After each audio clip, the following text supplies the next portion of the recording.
తెలుగులోనే కాదు, తమిళ్, కన్నడలో కూడా మల్టిపుల్ హీరోయిన్ల ట్రెండ్ నడుస్తోంది. సీనియర్స్ కంటే యంగ్ స్టార్ హీరోలే ఎక్కువ మంది హీరోయిన్లతో స్క్రీన్ షేర్ చేసుకుంటున్నారు. మరి మల్టిపుల్ హీరోయిన్లతో తెరకెక్కుతున్న సినిమాలేంటి? ఒకే సినిమాలో ఇద్దరు హీరోయిన్లు కనిపిస్తే ఆడియన్స్ లో ఇంట్రెస్ట్ పెరుగుతుంది. అలా లేటెస్ట్ గా రిలీజ్ అయిన జననాయకుడు సినిమాలో ఒకవైపు పూజా హెగ్డే, మరోవైపు మమితా బైజు కనిపించారు. Tamil star hero Vijay last మూవీగా రిలీజ్ అయిన జననాయకుడులో పూజా హెగ్డేకి పెద్దగా స్పేస్ లేకపోయినా మమిత ఇంట్రెస్టింగ్ క్యారెక్టర్తో ఆకట్టుకుంది.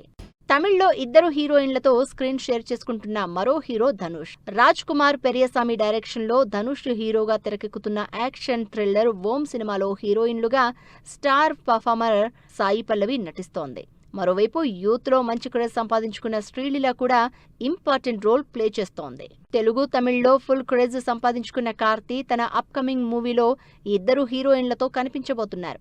స్పై యాక్షన్ ఎంటర్టైనర్ సర్దార్ కి సీక్వెల్ గా తెరకెక్కుతున్న సర్దార్ 2లో ఆషికా రంగనాథ్ తో పాటు మాళవిక మోహనన్ కూడా కార్తీతో యాక్ట్ చేస్తున్నారు.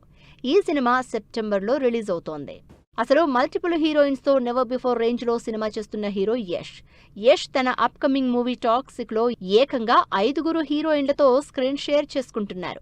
భారీ యాక్షన్ ఎంటర్టైనర్ గా తెరకెక్కుతున్న టాక్సిక్ లో సౌత్ నుంచి నయనతార, రుక్మిణి వసంత్, బాలీవుడ్ స్టార్ హీరోయిన్ కియారా అద్వానీ, తారా సుతారియా, హ్యూమా ఖురేషి ఇలా మొత్తం 5 హీరోయిన్లు కనిపించబోతున్నారు. ఇప్పటికే యష్, కియారా, తారాతో చేసిన సాంగ్స్ సోషల్ మీడియాలో వైరల్ అవుతున్నాయి. బాలీవుడ్ లో మల్టిపుల్ హీరోయిన్స్ అనేది very common. Welcome to the jungle, golmaal ఇలా చాలా సినిమాల్లో మల్టిపుల్ హీరోయిన్స్ ఎంటర్టైన్ చేస్తూనే ఉన్నారు. అయితే మైథలాజికల్ యాక్షన్ మూవీగా రాబోతున్న రామాయణలో out and out acting skills చూపించడానికి రెడీ అవుతున్నారు హీరోయిన్లు. రణబీర్ రాముడిగా, యష్ రావణుడిగా నటిస్తున్న రామాయణలో సీతగా సాయి పల్లవి, మిగిలిన ఇంపార్టెంట్ క్యారెక్టర్స్ లో కాజల్, రకుల్ కనిపించబోతున్నారు. ఇలా చాలా అప్కమింగ్ మూవీస్ లో మల్టిపుల్ హీరోయిన్స్ ఎంటర్టైన్ చేయబోతున్నారు.